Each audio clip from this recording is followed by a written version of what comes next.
Hello दोस्तों, मैं सुभय कुमार। दोस्तों 67 बीपीएससी एंड सीडीपीओ को जो बीपीएससी एग्ज़ाम है जो कंडक्ट करा रही है दोस्तों, उसके क्रम में है जो दोस्तों हम है जो 50 क्वेश्चंस का जो सेट लेकर आते हैं, उसी क्रम में हम चारों ऑप्शंस पे है जो दोस्तों चर्चा करते हैं। और इस पे है जो आपकी जो एक क्वेश्चन में है जो 4-5 क्वेश्चन है जो आपको मिल जाती है। दूसरी चीज़ है दोस्तों कि जो भी वीडियो है जो देख रहे हैं निश्चित रूप से है जो लाइक एंड सब्सक्राइब ज़रूर करें, वही मेरा मानक होता है। तो दोस्तों आज हम इसी क्रम में जो फर्स्ट क्वेश्चन है कि गांधीवादी राष्ट्रवाद माने गांधीज नेशनलिज्म से रिलेटेड क्वेश्चंस पूछा गया है कि साथ कई नेताओं के नाम जुड़े हुए हैं, निम्नलिखित में से कौन सा इसमें जुड़ा हुआ नहीं था। आप है जो क्वेश्चंस को ज़रूर पूरा पढ़ें, नहीं है क्या क्वेश्चन पूछ रहा है आप उसको है जो ज़रूर देखें। तो इसमें जो फर्स्ट ऑप्शन से अबुल कलाम आज़ाद, जेबी कृपलानी, लाल बहादुर शास्त्री और सी राजगोपालाचारी।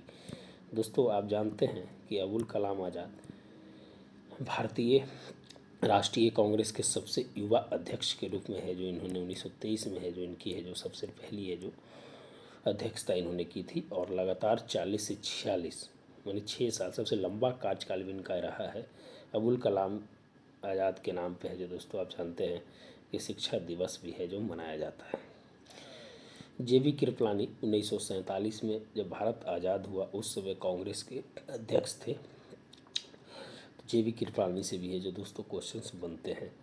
लाल बहादुर शास्त्री जिनकी जो मृत्यु है जो दोस्तों ताशकंद में हो जाती है, और भारत के दूसरे प्रधानमंत्री के रूप में है जो इनकी चर्चा की जाती है, और ताशकंद में जब इनकी मृत्यु हो जाती है तो है जो पद पे रहते हुए प्रथम प्रधानमंत्री की है जो मृत्यु है जो होती है।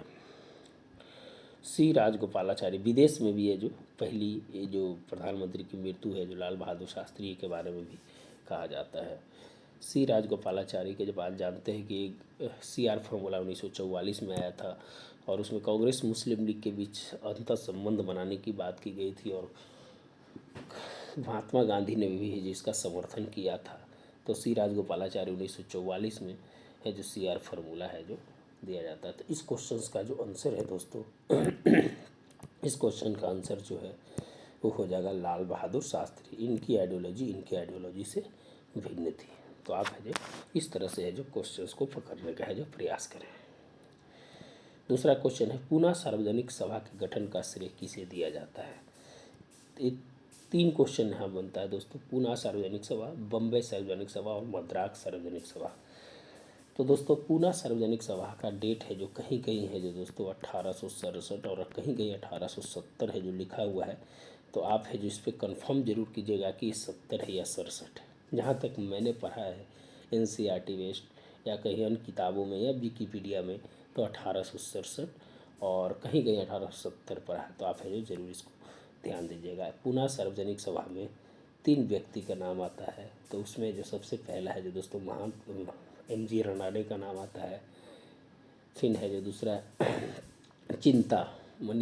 चिंता कुलकर उनका नाम है, उनका नाम कुछ अलग है। तो पुनः सार्वजनिक सभा में 3 लोग हैं, उनमें 2 का नाम मुझे याद है, तीसरा का नाम नहीं याद है। आप तीसरा है जो ज़रूर है जो सर्च करके आप है जो ध्यान दें। तो दोस्तों पुनः सार्वजनिक सभा है जो MG रनाडे है जो उनका श्रेय जाता है। और दूसरी बात की दोस्तों फिरोज शाह मेहता, KT तलंग और P आनंद चार्लू, ये है जो आप जानते हैं दोस्तों कि है जो इन्होंने है जो भी मद्रास सार्वजनिक सभा और बम्बई सार्वजनिक सभा में भी है जो उनकी है जो महत्वपूर्ण भूमिका है जो इन्होंने निभाई थी। तो पूना सार्वजनिक सभा के इस गठन का श्रेय है जो दोस्तों MG रनाडे को है जो जाता है। इंडियन एसोसिएशन ऑफ बंगाल के प्रमुख नेता कौन थे। इंडियन एसोसिएशन ऑफ बंगाल, ये दोस्तों बहुत ही इंपॉर्टेंट क्वेश्चन है।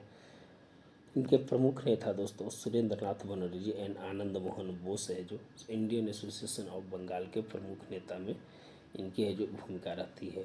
तो आप ध्यान दीजिएगा कि जो सुरेंद्र नाथ बनर्जी हैं जो प्रथम ICS थे 1867 में, और फिर है जो 1874 के आसपास है जो ये है जो ये अपने पद से इस्तीफा दे देते हैं सिलहट में किसी कारणवश प्रशासनिक क्रिया में है जो इन्हें है जो आयोग घोषित करता है और है जो इनको है जो उस पद से सिलहट जो बंगाल के एरिया में था वहाँ से है जो हटा दिया जाता है।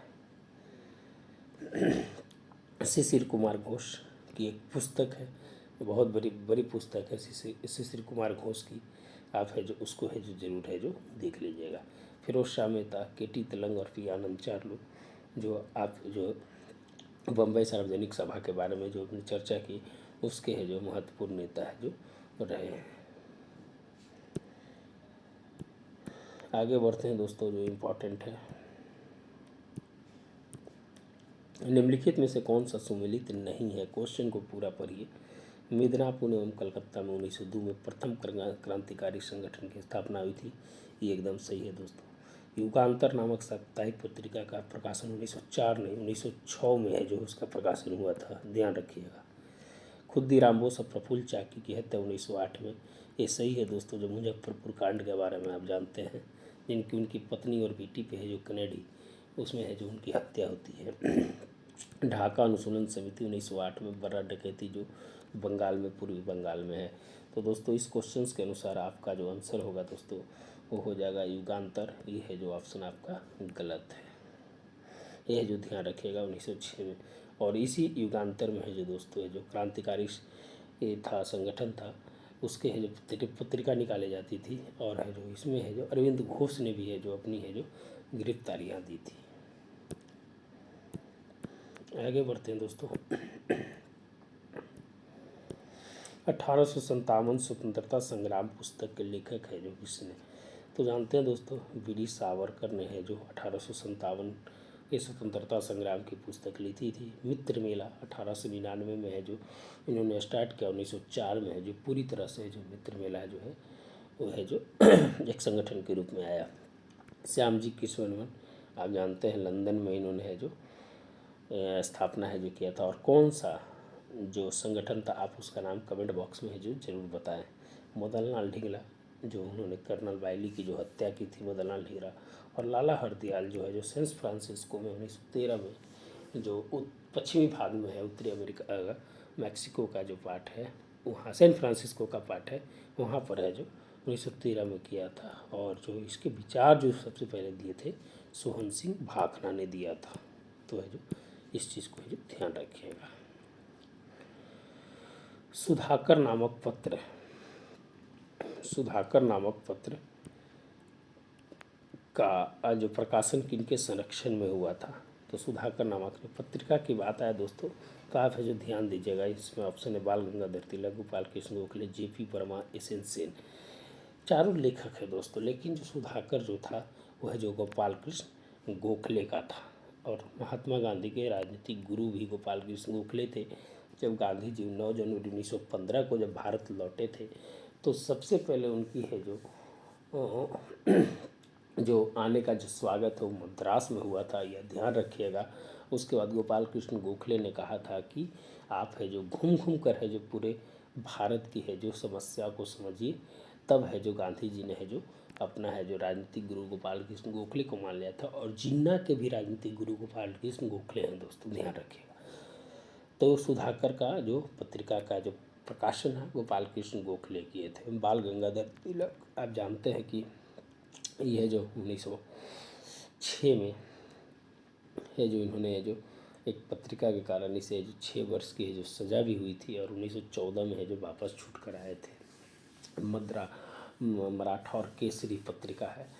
तो इनके भी बहुत है समस्या जो थी उस समय की। तिलक के बारे में बोला जाता है कि उग्रवादी दल से थे, और कांग्रेस के सूरत अधिवेशन में है जो तिलक ने जो 2 भाग में बटा था उसकी है बहुत बड़ी भूमिका है जो निभाए थे। एस.एन. सेन भारतीय इतिहासकार के रूप में है जो 1857 के भारतीय राजकीय इतिहास के रूप में है जो एस.एन. सेन की है जो भूमिका है जो बहुत ही महत्वपूर्ण होती है। कलकत्ता के बेथुन स्कूल की स्थापना कब की गई थी दोस्तों, तो ये 1849 में किया गया था ईश्वर चंद्र विद्यासागर के द्वारा। निम्नलिखित में से कौन सा सही सुमेलित नहीं है तो ध्यान देना है। वर्धा योजना 1947 नहीं दोस्तों 1937 में गांधी जी ने है जो शिक्षा के लेकर है जो अपना प्रस्ताव पेश किया था। सार्जेंट योजना 1944, राधा कृष्णन आयोग शिक्षा को लेकर पहला आयोग 1948-49, कोठारी आयोग 1964। अभी है जो न्यू एजुकेशन पॉलिसी कस्तूरी रंगन कमेटी में है जो आया है। शिक्षा को लेकर 1813 एक्ट में जो 1 लाख रुपया देने की बात की गई थी। फिर धीरे धीरे है जो दोस्तों शिक्षा के लेकर सैंडलर आयोग बना, बोर्ड डिस्पैच बना, फिर है जो और भी आयोग है जो आगे बना, और वर्तमान में न्यू एजुकेशन पॉलिसी है। तो चारों ऑप्शंस पे है जो आप ध्यान दीजिए, तब है जो आप है जो अच्छा से टैकल कर सकते हैं। ब्रिटिश कंपनी ने भारतीय राज्यों को आधिपत्य में करने के लिए किस नीतियों का है जो प्रयोग किया था? तो दोस्तों आप जानते हैं कि राजहरप नीति और सहायक संधि प्रणाली और घेरे की नीति, तीनों नीति है जो दोस्तों है जो ब्रिटिश। सबसे पहले है जो डलहौजी के समय हड़प नीति के बारे में जानते हैं, लास्ट में अवध को मिलाया था। घेरे की नीति जो जिसको बोलते हैं रिंग फेंस की नीति, जो वारेन हेस्टिंग के समय है जो किया गया था। और सहायक संधि आप जानते हैं 1899 में लॉर्ड वेलेस्ली के समय किया गया था। ये तीनों जो ये नीति है वो आधिपत्य करने के लिए है जो किया गया था। तो बहुत ही डिस्क्रिप्शन से पढ़ने का प्रयास कीजिए, तब है जो आप है जो बढ़िया कर सकते हैं। आगे है दोस्तों क्वेश्चंस।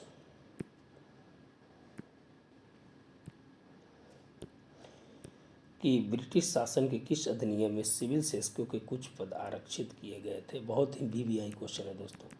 ये क्वेश्चंस को आप है जो पढ़ने का बढ़िया से प्रयास कीजिएगा। तो 1853 चार्टर, 1861, 1858, 1873।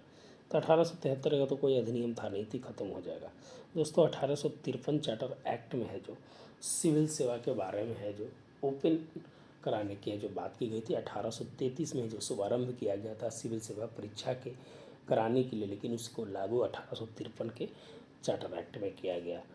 तो उसमें है जो सिविल सेवा के आरक्षित नहीं किए गए थे। लेकिन 1861 भारत अधिनियम में है जो पोर्टफोलियो और सिविल सेवा के आरक्षित पदों का है जो बात है जो इसमें की गई है। 1858 का है जो ब्रिटिश कानून क्राउन के हाथों में है जो चला जाता है, आप जानते हैं, और बहुत ही इम्पोर्टेंट से है।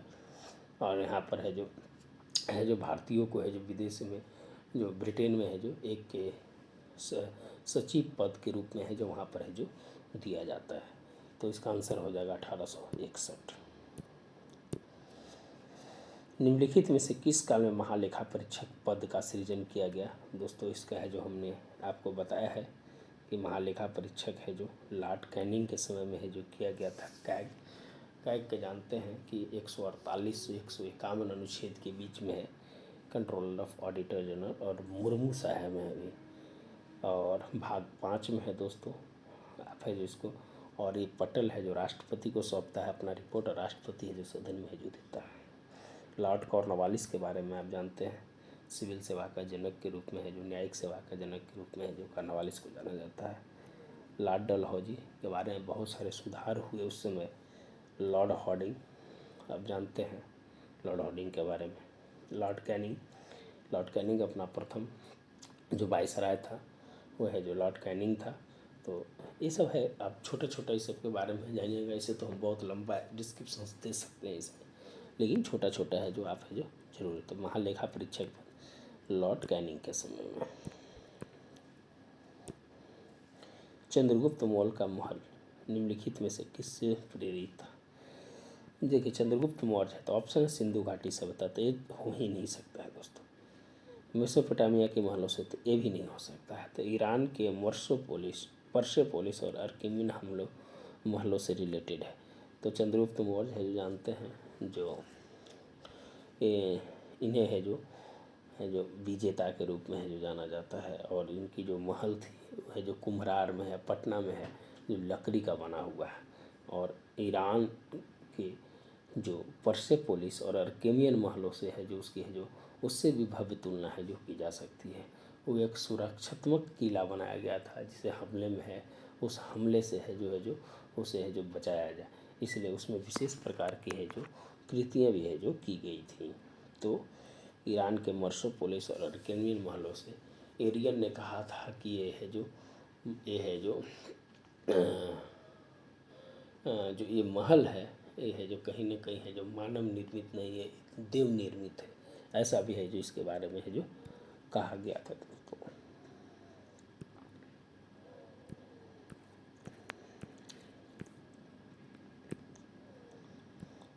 आगे बढ़ते हैं दोस्तों। इसमें है निम्नलिखित में से किस मंदिर को काला पैगोडा के नाम से जानते हैं? तो ये तो क्वेश्चन आप जानते हैं, कोणार्क का सूर्य मंदिर। मोढेरा का जो सूर्य मंदिर है दोस्तों, ये भीमदेव प्रथम गुजरात में है जो बनाया गया था। भुवनेश्वर का लिंगराज मंदिर जानते हैं, और राज रानी मंदिर के बारे में मुझे जानकारी नहीं है दोस्तों। निम्नलिखित लेखकों में से कौन शाहनामा के रचयिता हैं? तो फिरदौसी हैं। गुलमदब बेगम के बारे में है जो नाम जाना जाता है कि ये हुमायूं की बेटी थी, और जो पहला इतिहासकार है जो मुग़ल साम्राज्य के है जो एक लेडीज़ के रूप में है जो गुलबदन बेगम को जाना जाता है। अल बरूनी, आप जानते हैं अल बरूनी के बारे में।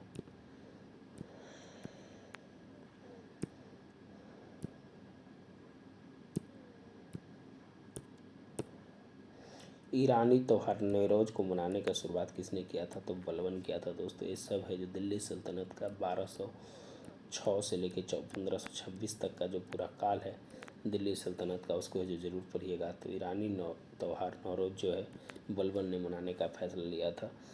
फिरोज शाह तुगलक के बारे में बहुत ही धर्मनिरपेक्ष और लोगों की सहायता करने वाला था।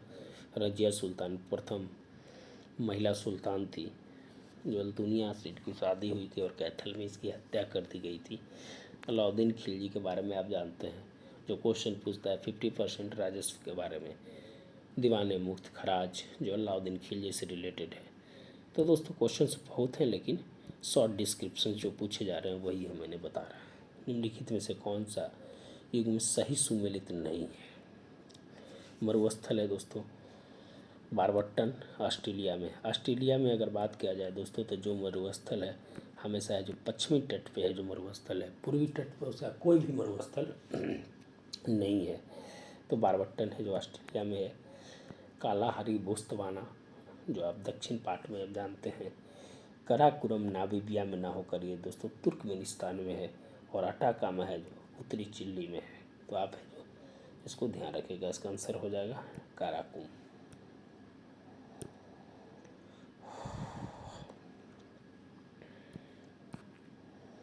नॉर्थ चैनल जल संधि है जो किससे जुड़ा हुआ है? तो नॉर्थ चैनल जल संधि है जो उत्तरी जो चैनल है दोस्तों, ये है जो आइरिश और अटलांटिक सागर से है जो जुड़ा हुआ है। बेरिक सागर और चुक्सिक सागर के अगर क्वेश्चन बहुत पूछता है दोस्तों, तो ये है जो एक तरफ है जो आप ग्लोब को घुमाइएगा तो एक बेरिक, और दूसरी तरफ है जो रसिया का जो पार्ट आ जाता है वही है जो जोड़ता है वो प्रशांत महासागर के ऊपर वाला इलाका को।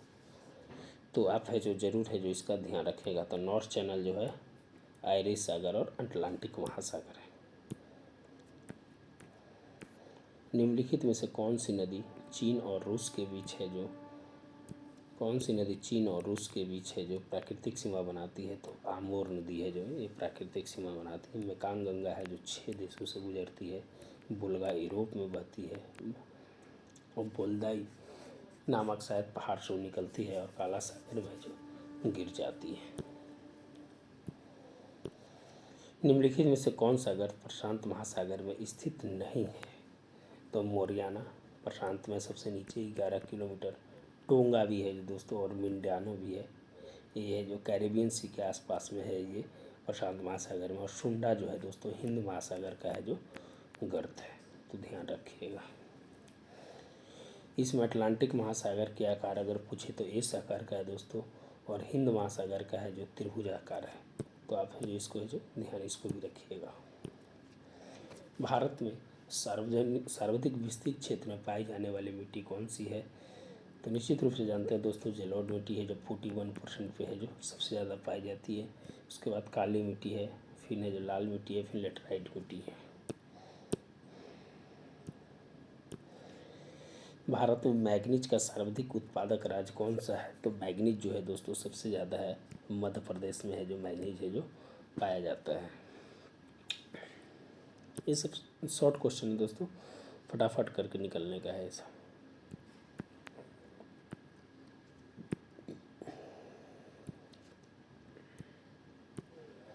निम्नलिखित में से कौन सा युग सुमेलित नहीं है?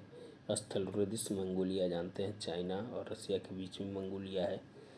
विशाल ठंडा मरुस्थल तिब्बत का पठार, पृथ्वी का शीत ध्रुव पार्कोयाक सही है। और विश्व का लंबा प्लेटफॉर्म विश्व का नहीं है दोस्तों, भारत का भी सबसे लंबा प्लेटफॉर्म हुबली हो गया है, तो एक डी ऑप्शन गलत हो गया। अब विशाल ठंडा मरुस्थल जो तिब्बत का पठार नहीं है, तो बी और डी गलत है, तो ऑप्शन ई हो जाएगा इसका। काली मिट्टी में किस तत्व की है जो कमी पाई जाती है? तो आप जानते हैं कि काली मिट्टी में जो नाइट्रोजन्स जो है काली मिट्टी में है जो नहीं पाया जाता है, क्योंकि काली मिट्टी में जो है वो है जो ज्वालामुखी मिट्टी है उसमें है जो पाया जाता है, और है जो ये जो चट्टानों के जो रूपांतरीकरण से बनता है, तो उसमें जो पत्थर जो होते हैं उसमें तो नाइट्रोजन से जो 0% पाया जाता है, तो नाइट्रोजन और ह्यूमस की है जो कमी है जो उसमें पाई जाती है काली मिट्टी। काली मिट्टी का जो क्षेत्र है दोस्तों, आप जानते हैं कि मध्य प्रदेश महाराष्ट्र वाला इलाका है, गुजरात का थोड़ा इलाका है जिसमें काली मिट्टी का है जो क्षेत्र है जो माना जाता है। देश का पहला रोबोटिक डेयरी प्लांट, देश का पहला रोबोटिक डेयरी प्लांट है दोस्तों जो महाराष्ट्र में जो खुला है। कहाँ खुला है? महाराष्ट्र में खुला है। गर्सिया जनजाति किस राज्य में पाई जाती है? तो राजस्थान में है जो पाई जाती है।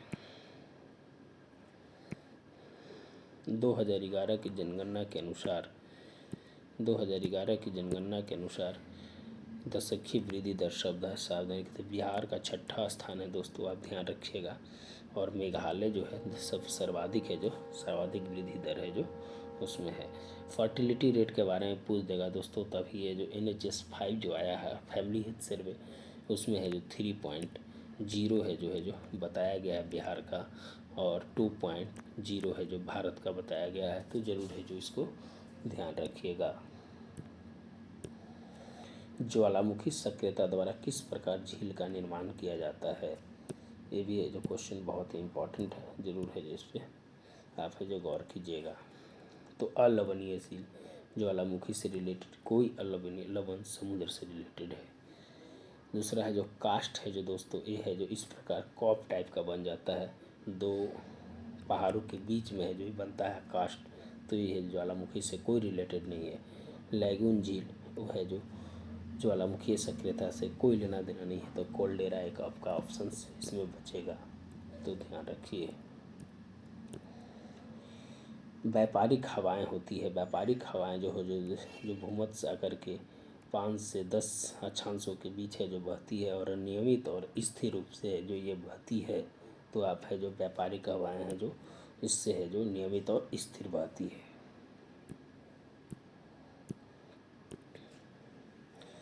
ब्रिटेन का डर्बी शावर किस उद्योग के लिए? डर्बी शावर ये सब पूछ दे दोस्तों, शायर का यूज अगर हो तो वह है जो ब्रिटेन होगा, और ये है जो ऊनी वस्त्र के लिए है जो ये डर्बी शायर है जो महत्वपूर्ण है।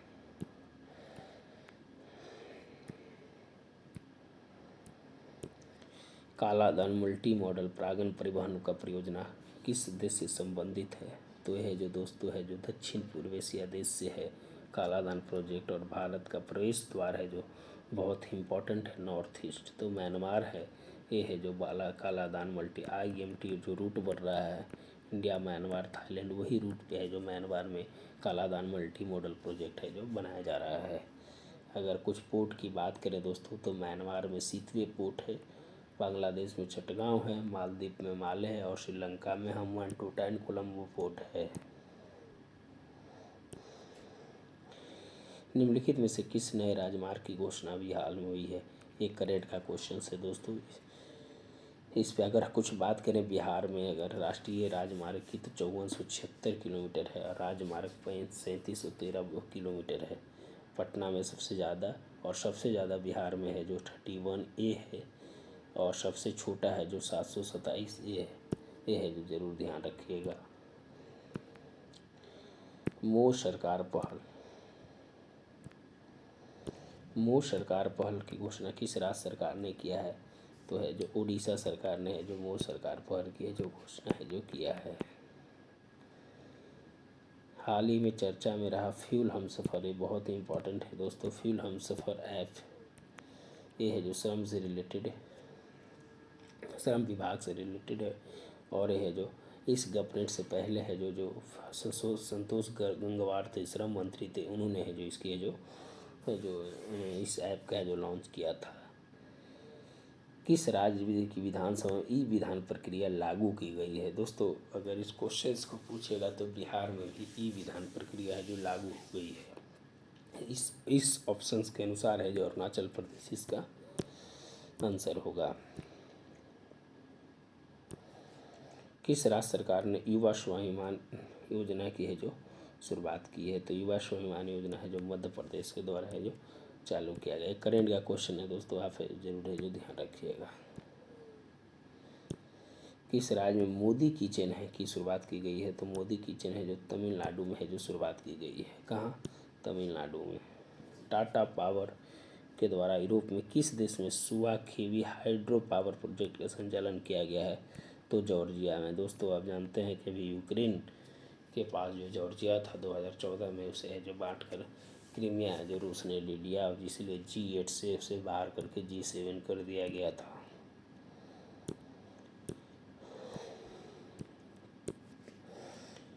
किस देश ने सनराइज मिशन की शुरुआत की है? तो नासा ने है जो सनराइज मिशन की जो शुरुआत की है। गूगल ने भारत ने अपना पहला क्लाउड क्षेत्र है जो कहाँ बनाने की घोषणा की है? तो है जो दिल्ली में अपना है जो पहला क्लाउड क्षेत्र बनाने की है जो घोषणा किया है। किस देश में चर्चा में रहे जनरल कर्नल सुलेमानी का संबंध है? तो आप जानते हैं दोस्तों ईरान कहते हैं, ईरान फोर्सेस के है जो चीफ थे, जिनकी है जो मृत्यु है जो वहाँ पर ड्रोन हमले में है जो किया गया था, और बहुत ही सम्मानित व्यक्ति थे ईरान के अभी राष्ट्रपति रहीसी प्रधानमंत्री रहीसी है जो 8वें हैं।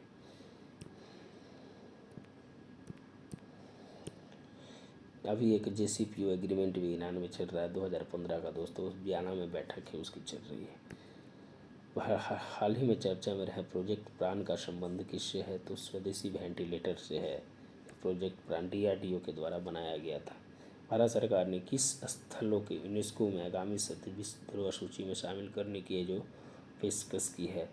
तो है जो दोस्तों है जो धौलावीरा हो जाएगा, और एक है आपका अटाला मस्जिद। ये दोनों की बात धौलावीरा को कर लिया गया है, लेकिन इसको है जो सत्र में नहीं किया गया था, सिर्फ धौलावीरा को ही 40वां है जो ये पहले का क्वेश्चन है, इसीलिए दोस्तों इस प्रकार का पूछा है। तो इसका वर्तमान में आंसर धौलावीरा हो जाएगा, जो चीन में है जो 44वें सत्र में है जो किया गया है। अंतर्राष्ट्रीय टेबल टेनिस महासंघ की ताज़ा रैंकिंग में शीर्ष, ये भी करंट का क्वेश्चन है दोस्तों, लेकिन उस समय जो है कुछ दिन पहले मानव ठक्कर पहले रैंकिंग पे थे, अभी ये जो चेंज हो गए हैं। तो जो क्वेश्चंस इंपॉर्टेंट है वही क्वेश्चंस है जो आपको हम बताने का प्रयास करते हैं।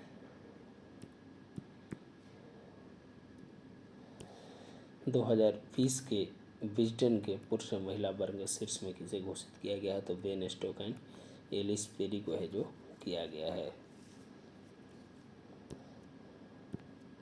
फिट इंडिया फ्रीडम रन 2.0 भी लॉन्च हो गया है दोस्तों। ये है जो आपका